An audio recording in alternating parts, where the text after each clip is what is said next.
찬양은 우리의 신앙생활에서 빠질 수 없는 요소입니다. 예배 중에도 찬양하고 하나님께서 하신 일을 생각하면서 찬양하기도 합니다. 오늘 본문의 드보라와 바락은 하나님께서 하신 일, 그 구원의 일을 생각하며 찬양으로 또 시의 형식을 빌려서 하나님께 영광을 돌립니다. 드보라와 바락의 노래는 겉으로 볼 때 드보라나 또는 야엘과 같은 인간 영웅들을 칭송하는 것처럼 보입니다. 하지만 실제는 자신의 백성을 구원하신 그 하나님의 구속 행위를 칭송하는 찬양입니다. 비슷한 찬양이 있는데 바로 모세의 노래입니다. 이스라엘이 출애굽할 때에 홍해가 갈라지고 또 이스라엘 백성이 다 건넌 후에 홍해가 다시 합쳐지고 또 이집트 군대가 수장되었었죠. 이와 같은 하나님의 큰 일을 경험한 모세는 출애굽기 15장에서 하나님을 찬양했습니다. 이처럼 이스라엘 백성들은 하나님의 구원하심을 경험하면 또 기회만 있으면 하나님을 찬양하기를 좋아했습니다. 그러면 오늘 본문의 드보라와 바락은 어떤 일을 경험했기에 하나님을 찬양할까요? 여호와께서 자신의 백성을 다스리시는 그 영광스러운 통치를 경험했기 때문입니다. 철병거 900승의 군대 장관 시스라를 하나님께서 심판하셨습니다. 그 심판으로 하나님의 백성을 구원하시는 의로운 일을 경험했기에 하나님을 찬양하지 않을 수 없었습니다. 드보라와 바락의 찬양은 해야 해서 억지로 하는 찬양이 아니었습니다. 노래할 이유가 있었기 때문에 자연스럽게 한 찬양이었습니다. 하나님께 헌신했고 헌신할 때 하나님의 큰 일을 경험했기에 누가 시키지 않아도 자연스럽게 찬양했던 것입니다. 2절에서 드보라는 첫 번째 찬송의 이유를 알려줍니다. 이스라엘의 영솔자들이 영솔하였고 백성이 즐거이 헌신했으니 찬송한다라고 말이죠. 2절 상반절을 직역하면 이렇습니다. 이스라엘 안에 긴 머리를 풀어 헤치고 라고 하는 뜻이죠. 이것은 여호와의 전쟁을 하기 전에 머리를 깎지 않은 것으로 또 헌신을 맹세하는 이스라엘의 풍습을 가리켰습니다. 종합하면 이스라엘 백성이 헌신을 맹세하고 즐겁게 여호와의 전쟁을 수행하기로 한 그 결심이 있던 그 결과가 바로 승리로 얻게 되었던 것입니다. 그래서 찬송하기를 권면하고 있습니다. 시인은 3절에서 패배한 가나안 왕들과 방백들에게 의기양양하게 외칩니다. 여호와께 드리는 찬양을 들으라고 귀를 기울이라고 말이죠. 언뜻 보면 이스라엘이 헌신하고 마음을 먹으면 가나안 백성쯤은 문제가 안 된다라는 것처럼 말하는 것으로 보입니다. 그러나 시인은 이스라엘의 결심과 헌신이 승리의 이유라고 말하지 않습니다. 승리의 원인은 여호와께 있었습니다. 그래서 나 곧 내가 여호와를 노래할 것이다 라고 선언하고 있는 것이죠. 왜 여호와를 노래한다라고 할까요? 그분은 이스라엘의 하나님이시기 때문입니다. 이에 다시 한번 이스라엘의 하나님 여호와를 찬송하리로다 하면서 선포하고 있습니다.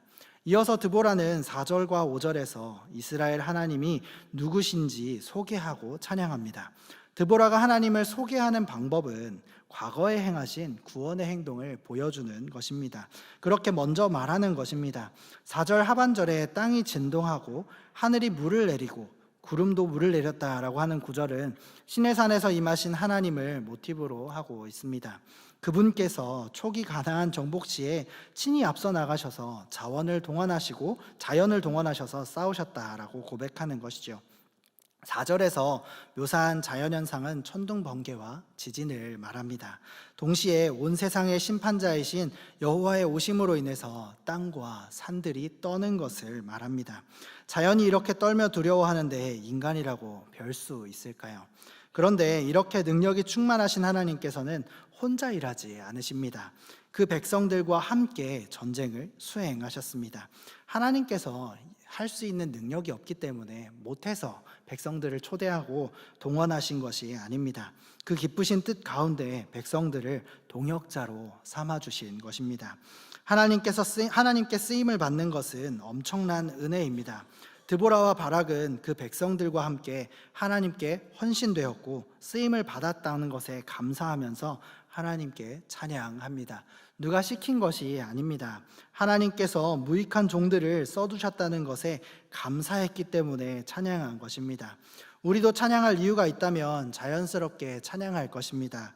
드보라와 바락의 찬양을 볼 때 찬양의 이유는 하나님께 헌신됨에서 나왔습니다.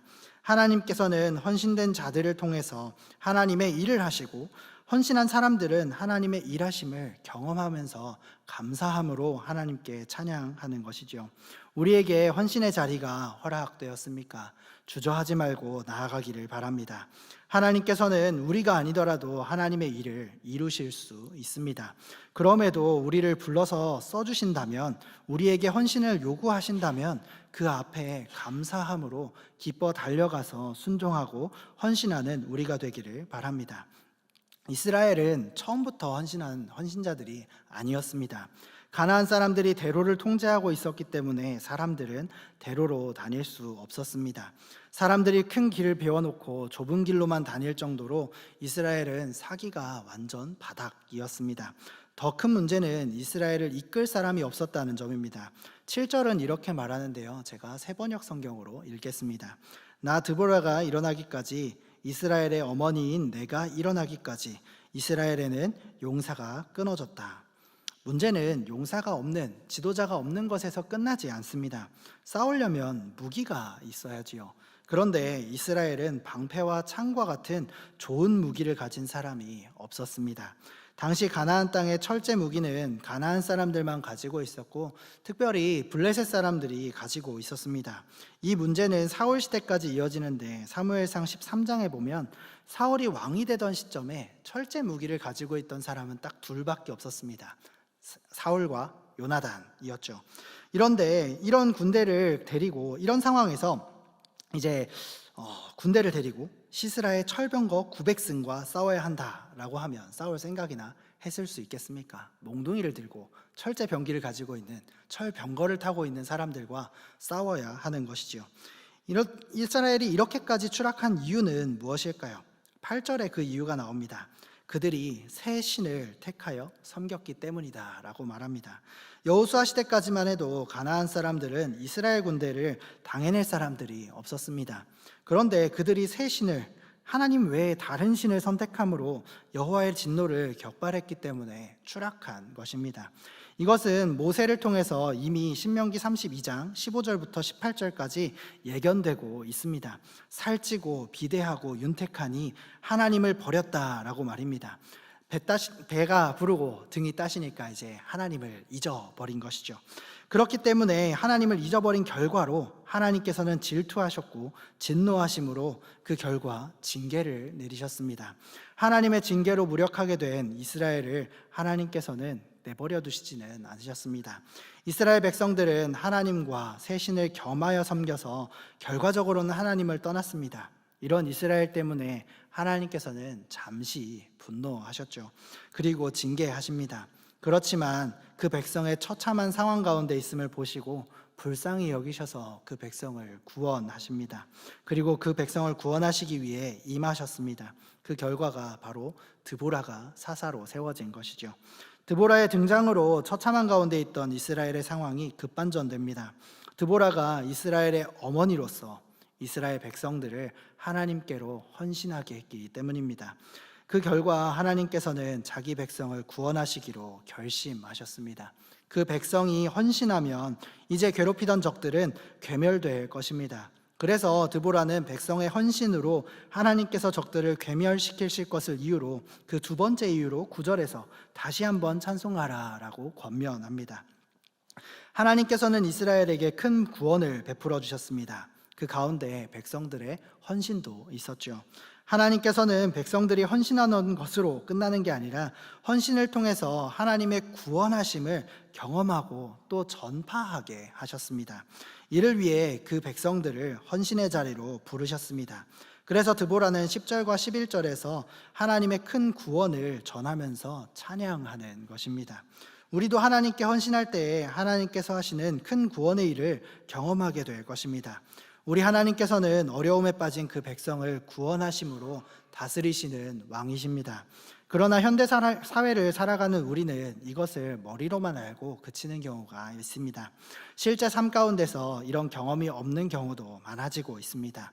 머리로는 하나님께서 살아계심을 인정하지만 삶에서는 하나님이 없는 것처럼 살아가기도 합니다. 하나님의 다스리심을 무시하면서 살아가지요. 이런 사람들을 이렇게 부릅니다. 실천적 무신론자라고 말이죠. 이스라엘은 하나님의 존재를 부인하는 사람이 없었습니다. 이스라엘은 단 한 번도 하나님을 완전히 떠난 적은 없었습니다. 우상을 겸하여 섬겼을 뿐이죠. 시편 14편 1절은 이렇게 말합니다. 어리석은 자는 그 마음에 이르기를 하나님이 없다라고 말한다고 하죠. 여기 이 어리석은 자 바로 실천적 무신론자입니다. 그렇다면 우리는 이 문제에서 어떻게 벗어날 수 있을까요? 하나님의 다스리심을 믿고 하나님께 삶을 맡긴 사람만 그 다스리심을 체험할 수 있습니다. 드보라가 시스라를 내 손에 붙이겠다라는 약속을 믿고 온전히 순종하니 하나님의 구원을 경험했던 것처럼 말이죠. 이런 경험은 특별한 사람만 하는 게 아닙니다. 10절과 11절은 모든 계층의 사람들이 어느 곳에 있든지 누리는 것으로 표현하고 있습니다. 영적 전투는 장소를 가리지 않습니다. 또 사람도 가리지 않습니다. 그래서 하나님의 나라가 최종적으로 임할 때까지 교회는 전투하는 교회일 수밖에 없습니다. 전투에는 언제나 헌신된 용사들이 필요합니다. 예수님께서도 제자들에게 이렇게 말씀하시죠. 추수할 곡식은 많되 일꾼은 적으니 주인에게 청해서 일꾼을 보내달라라고 말이죠. 이번 시스라와의 전쟁에서도 드보라를 통해서 헌신하기를 요청했지만 여호와의 전쟁에 이스라엘 12지파가 모두 참여하지는 않았습니다. 본문 13절은 오직 남은 자들만 내려왔고 다른 지파들은 남의 일처럼 구경만 했다고 표현합니다. 13절에서 18절까지의 말씀은 전쟁에 참여한 지파와 그렇지 않은 지파를 밝혀주는데요. 참여한 지파는 에브라임 지파, 베냐민 지파, 또 요단 서쪽의 므낫세 반지파와 스불론, 이사갈, 납달리 지파뿐이었습니다. 특별히 스불론 지파와 납달리 지파는 죽음을 무릅쓰고 생명을 아끼지 않고 헌신합니다. 반면에 불순종한 지파들은 처음에는 동정심과 함께 결심까지 했다가 행동으로 옮기지 않은 루벤 지파를 제외하고는 반응이 없는 무반응으로 나옵니다. 루벤 지파 같은 경우는 결심을 돌이킨 이유가 자신들의 한가로운 목축 생활에 방해받는 것을 원하지 않았기 때문입니다. 내 일이 중요해서, 내 평안함이 중요해서 하나님의 요청에, 하나님의 그 헌신의 요청에 응하지 않은 것입니다. 그리고 처음 마음을 잃어버렸습니다. 길르앗과 단과 아셀은 아예 미동도 하지 않습니다. 여기서 길르앗은 요단 동쪽에 있는 므낫세 반지파와 갓지파를 포함한 명칭입니다. 이 사람들은 아예 올 생각도 없었습니다. 또 단지파 같은 경우는 배를 타고 무역하고 또 돈 버는 일에 바빴습니다. 또 해변가에 살던 아셀도 무반응은 마찬가지였습니다. 이들의 공통점은 하나입니다. 자기만 생각하는 것이죠. 내가 지금 하는 일과 지금 내 평안을 깨고 싶지 않았던 것입니다. 하나님의 부르심보다 내가 더 중요했습니다. 어쩌면 이 지파들이 전쟁에 참여하지 않은 것은 당연했을 수도 있습니다. 후에 보면 아셀의 경우 기드온의 때를 제외하면 거의 존재감이 없습니다. 또 단지파 같은 경우는 미가가 만든 신상을 섬기는 우상숭배에 몰두했고 므낫세 반지파와 갓지파는 반복된 침략에 짓밟히는 수모를 당합니다. 이들의 결과를 볼 때 우리는 이미 가진 것을 지키며 나를 위해 사는 자들의 결국을 보게 됩니다. 바로 이미 가진 것도 잃어버리는 것이지요. 그럼 여호와의 부르심에 순종했던 지파들은 어떤 결과를 맞이했을까요?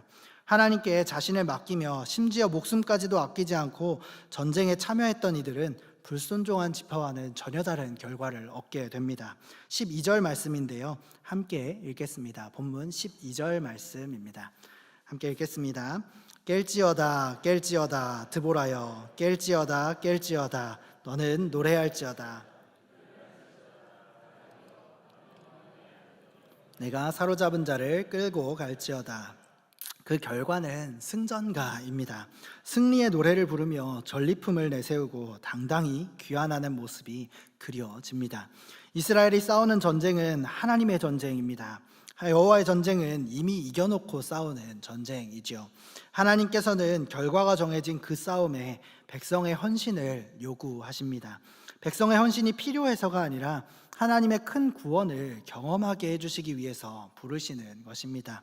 이에 드보라와 순종했던 6지파와 같이 우리가 순종한다면 우리도 승리의 개가를 부르며 전리품과 함께 기쁨을 누리게 될 것입니다. 우리도 그들과 같이 이미 이겨놓은 싸움을 싸우는 사람들입니다. 예수님께서는 십자가에서 사망 권세를 이기셨습니다. 이미 사탄을 이기셨습니다. 지금 우리가 싸우는 이 싸움은 마치 이미 죽은 뱀이 꿈틀대는 것과 같습니다. 그래서 그 잠깐의 시간을 싸우는 것과 같습니다.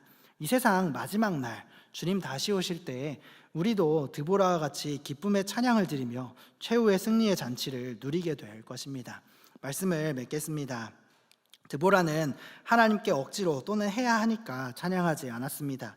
하나님의 전쟁에 헌신함으로 하나님의 구원하시는 그 큰 역사를 경험했기 때문에 자연스럽게 찬양했습니다. 믿음의 여정은 헌신을 요구합니다. 이 여정은 영적인 싸움을 필연적으로 동반하기 때문입니다.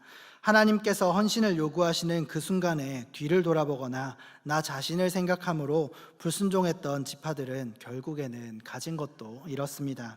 그러나 헌신한 지파들은 승전가와 함께 전리품을 취하는 영광을 얻었고 기쁨으로 하나님께서 하신 일에 찬양을 드립니다. 사랑하는 성도 여러분, 우리도 승리의 그날을 고대하며 우리에게 요구하시는 그 헌신과 영적인 싸움에 매진하지 않으시겠습니까?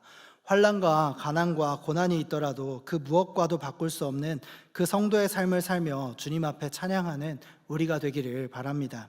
우리도 믿음의 선진들과 같이 믿음의 선한 싸움을 싸우면서 겪게 되는 그 승리의 경험을 하나하나 누리게 될 것입니다. 그 기쁜 경험들을 누리며 감사의 찬양을 드림으로 성도의 길을 걷는 우리 모두가 되기를 축복합니다.